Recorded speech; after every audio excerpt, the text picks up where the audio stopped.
I disagree with our chairman that your personal beliefs don't matter. Those of you who I questioned today, I specifically asked you if you'd allow your personal beliefs to influence your decisions, and you said no, and that's as it should be. But if you don't have personal beliefs, and you're not qualified to serve on the federal bench, you're just not. If you don't have personal beliefs, you're not a critical thinker. Today we've got a fiery exchange to break down. Senator John Kennedy clashed with Senator Dick Durbin during a Senate Judiciary Committee hearing on whether judicial nominees should be required to share their personal beliefs during confirmation. This debate touches on some critical issues, from judicial ethics to the importance of personal views on topics like race, gender, and life itself. It is interesting when you've experienced many of these hearings, the nature of the questions that are asked.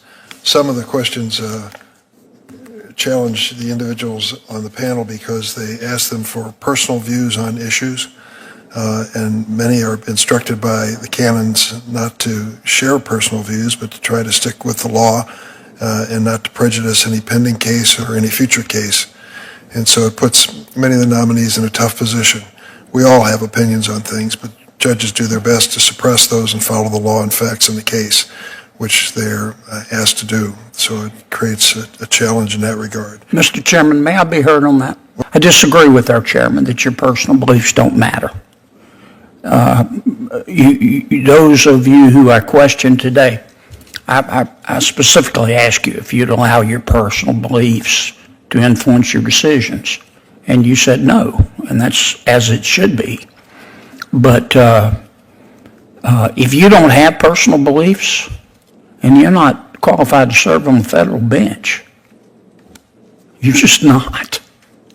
If you don't have personal beliefs, you're not a critical thinker. If you don't have personal beliefs, you haven't examined the world. You've just been robotic, doing what somebody told you. I think your personal beliefs do matter. And I think you ought to be able to discuss with us things like race in society, things like when does life begin. These are things that we all grapple with as Americans, as human beings. We need to talk about when does equal protection of the law attach to a person. Does it attach in the womb? Should it attach in the womb?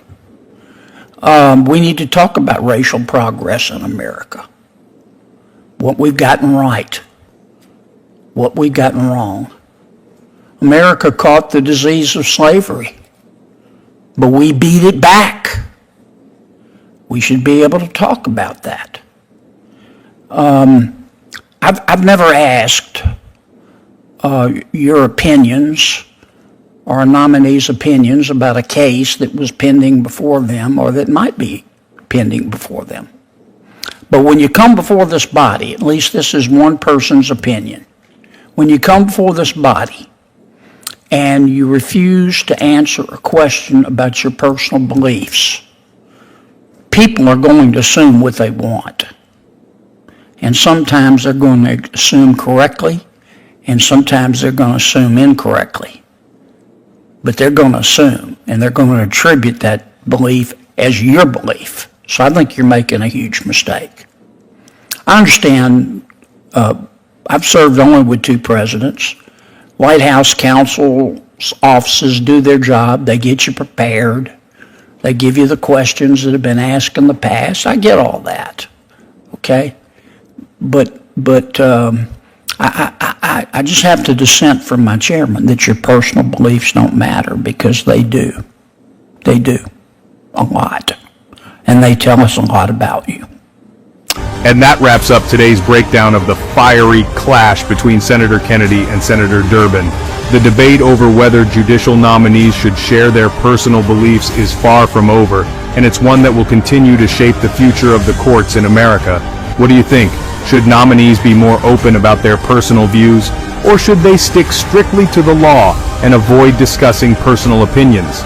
Let me know in the comments. And if you haven't already, don't forget to subscribe for more in-depth political analysis and hit that notification bell so you never miss an update. Thanks for watching, and I'll see you in the next one.